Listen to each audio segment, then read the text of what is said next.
Next, we'll demonstrate feather stitch.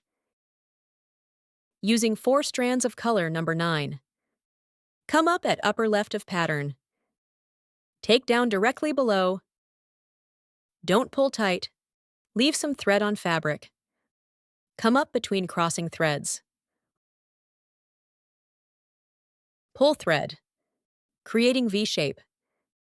Take down directly below exit point. Again, don't pull tight.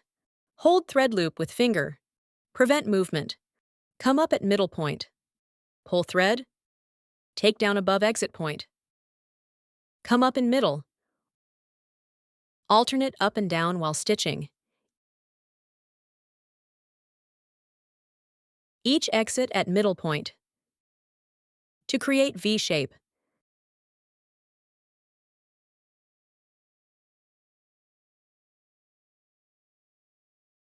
Creating interlocking feather effect.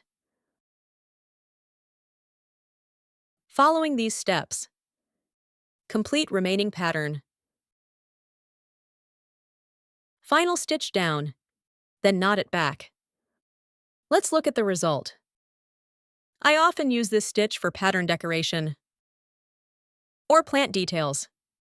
It's a great choice.